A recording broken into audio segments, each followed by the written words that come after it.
వరంగల్ జిల్లా జీడబ్ల్యూసీఎంసీస్ కార్యాలయం నుంచి కార్పొరేటర్ల బృందం మధ్యప్రదేశ్ ఇండోర్కు బయలుదేరారు. ఇండోర్ పర్యటనకు వెళ్తున్న కార్పొరేటర్లకు వరంగల్ పశ్చిమ ఎమ్మెల్యే నాయని రాజేందర్ రెడ్డి శుభాకాంక్షలు తెలిపారు. 40 ఏళ్లు కాంగ్రెస్ పార్టీలోనే ఉన్నట్లు, ఎన్ఎస్యుఐ ప్రెసిడెంట్ నుంచి ఎమ్మెల్యేగా గెలిచానన్నారు. అదృష్టం కొద్దీ గెలిచింది వాస్తవం. మంత్రి కొండా సురేఖ్కు తల్లి హోదా ఇచ్చినట్లు ఆయన తెలిపారు. అక్క తనపై చేసిన వ్యాఖ్యలను తన విజ్ఞతకే వదిలివేస్తున్నట్లు ఎమ్మెల్యే నాయని రాజేందర్ రెడ్డి తెలిపారు.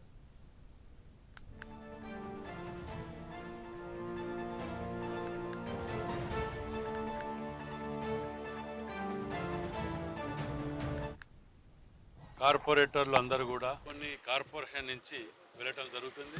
వారిని సాగు పంపడానికి ఇక్కడికి రావటం. మరి వారు వెళ్ళటము కార్పొరేషన్ నుంచి 6 నెలలు అయితే వారి టర్మ్ కూడా అయిపోతుంది. కాబట్టి అన్ని పార్టీలకు అతీతంగా రాజస్థాన్లో కానివ్వండి, మిగతా జైపూర్ అనుకో 2-3 దిక్కులో వెళ్ళి వాటిని పర్యవేక్షించడానికి వెళ్ళటం జరుగుతుంది. కాబట్టి ఇక్కడికి రావటం జరిగింది. ముందునే వచ్చిన కరెక్టే, కానీ నేను కూటకో పార్టీ మారితే నేను 5వ ఎమ్మెల్యే అవుతుంది. మరి నాతో కాలే, నన్ను ఏం చేయమంటే ఇచ్చిన ఒక అవకాశాన్ని అదృష్టంతో గెలుస్తాడు ఎవడే, కానీ దురదృష్టంతో గెలుస్తాడు ఎవడన్నా. 40 ఏళ్ళు దారపోసిన పార్టీ మారకుండా పార్టీ కోసం విజిటింగ్ కార్డు కొట్టి జోలో పెట్టుకొని తిరగలే. ఎన్ఎస్ఏ ప్రెసిడెంట్ గా, యూత్ కాంగ్రెస్ ప్రెసిడెంట్ గా, 11 ఏళ్ళు జిల్లా ప్రెసిడెంట్ గా మరి రక్తాలు దారపోసి పార్టీకి తెలుసున్నాం. మేము అవకాశవాదాలు తిరిగి మేము పార్టీ మాట్లాడుతుంటే నేను కూడా ఇటువంటి ఇవ్వాలా? నాతో కాదది.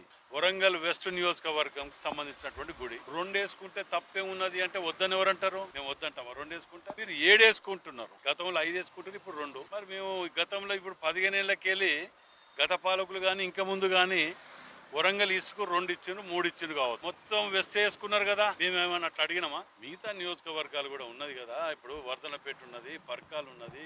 ప్రతి నియోజకవర్గంతో ఇట్లా పంచాయతీ పెట్టుకుంటూ లేకపోతే వ్యంగ్యంగా మాట్లాడుకుంటూ అదృష్టంగా గెలిచిండు అని అంటే, గెలిచిన వాళ్ళందరూ అదృష్టంతో గెలిచిండు. ఓడిపోయినప్పుడు ఏమనాలి వీళ్ళని? వారికి వదిలేస్తున్నాం. వారు నాకు వదిలేయటం కాదు, నేనే వారికి వదిలేస్తాను.